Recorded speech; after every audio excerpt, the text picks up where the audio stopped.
In the aftermath of last week's major disruption to IndiGo's flight operation, the aviation regulator DGCA has dismissed 4 contract-based flight operations inspectors who oversaw IndiGo's compliance with the new pilot duty and rest rules. Now, they've been sent back to their parent organizations with immediate effect. However, the move has renewed concerns that accountability is being pinned only on lower-level officials while broader responsibility across the Civil Aviation Ministry, the DGCA senior leadership and IndiGo's top management, including the chairman, board of directors, etc., for one of the worst operational breakdowns in Indian aviation may be going unexamined. So far, IndiGo has been asked to submit a full report covering the number of cancellations, the status of refunds, operational procedures and impact of disruptions.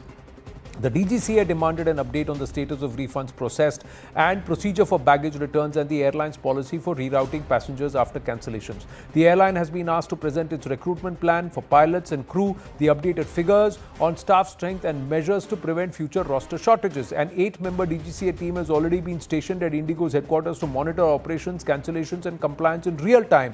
In fact, striking a confident note, IndiGo CEO Peter Elbers has cited a 10,000 rupee voucher for those who were affected by the disruption. He has said IndiGo is back on its feet and our operations are stable. Lakhs of customers received full refunds. Most of the bags stuck at the airports have been delivered to homes. We are addressing every customer need. As of yesterday, we are back to flying all 138 destinations. We continue to work in full cooperation with the government, and internally we've begun reviewing what led to this disruption, the lessons to be learned and how to emerge stronger. Question remains, is there systemic corruption and is that getting a pass with action on lower rung officials? Lieutenant General D.P. Pandey, security analyst with us, Sanjay Lazar, aviation expert with us, and Dilip Cherian, brand and image consultant will also be joining us. Sanjay Lazar, namaste.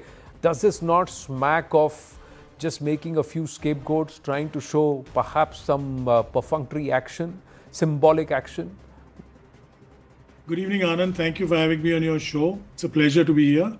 I saw this order early this morning, and Anand, I instantly tweeted it and I congratulated the ministry and the DGCA and the minister for taking such a bold step. And later, I was contacted by a number of pilots and people, and I found out that this gentleman, one of these pilots, is in advanced stage of cancer and been in a hospital for more than a month. He's resigned a couple of months ago. He's not been on this job. Another pilot has nothing to do with this. So, this is low-hanging fruit that they are targeting. And, these are people who may have not even been connected with all this stuff. So I feel, and I actually have now tweeted and apologized to these pilots because I think I reacted based on the notice I saw. Now, I just want to point out here, there is a certain division within the DGCA that has to monitor flight ops and, FDTL and everything of various airlines and the car and how it's implemented. And these are trained pilots on deputation from various airlines that go to the FID in the DGCA office. So by the ministry or DGCA sending 8 of these people to monitor IndiGo is not alarming. It's extra, it's excessive, but it's not overly alarming.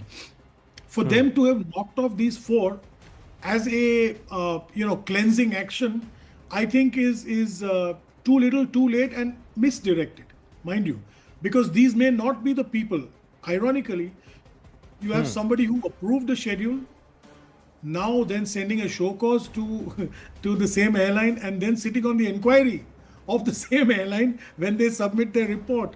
This should have gone to an external agency. You have the CVC, you have the CBI, you have, the CVC then can investigate. They're there to investigate government agencies, government companies, PSUs. That would have been the right thing. But to have bureaucrats from the entire network, DGCA, Aviation Ministry, themselves investigating themselves is completely defeating the purpose. And I think we need to get to the point, because there are more than one person responsible here who are not even the light is not even being shone on them. So I think this is a little cosmetic and we need to go deeper. I think a true forensic audit of this entire system will bring out the truth.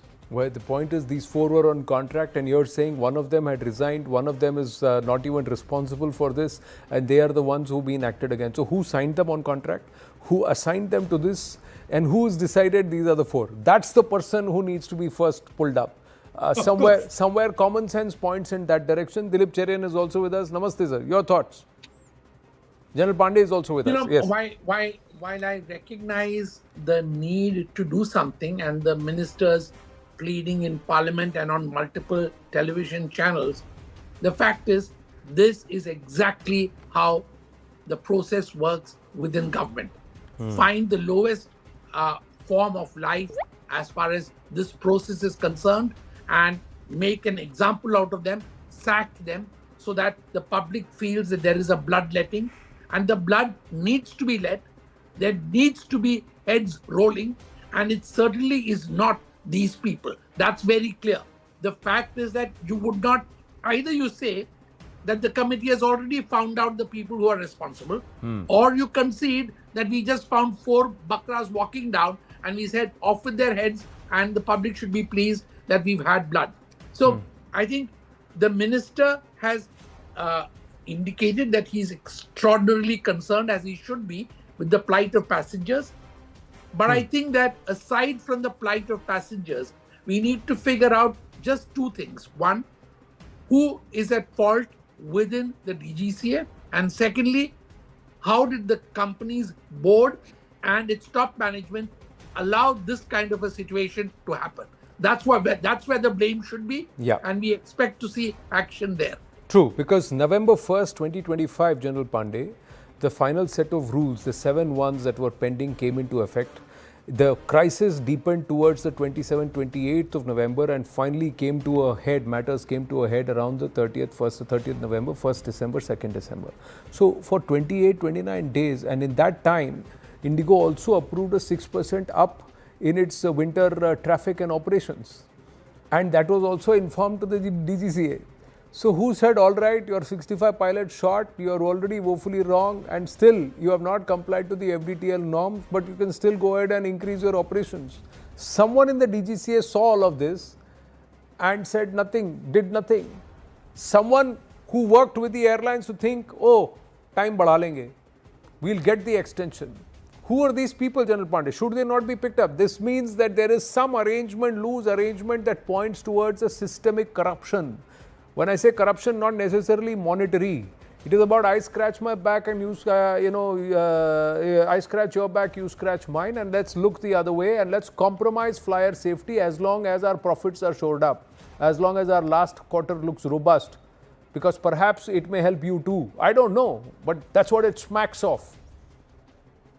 Yeah, my views are very clear on this, that it is very easy for us to bash the politician. We must bash the politician because he's right there in the front. He's taking all the accolades for what is happening. But the people who are actually managing are the bureaucracy or the bureaucratics, those brilliant people from IIT, IIMs, and the top guys who are joining this civil service, this thing, who even after retirement keep on taking up jobs where in the government of India to monitor, supervise.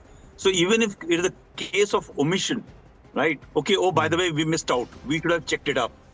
Somebody needs to be held accountable for thousands of people who have been actually inconvenienced. There are losses, financial losses, and there are so many things for a common citizen. Like tomorrow I have to fly to Bangalore. I'm not very sure my flight is going to go, and I have committed engagements in that place, and I have to come back again for committed engagements.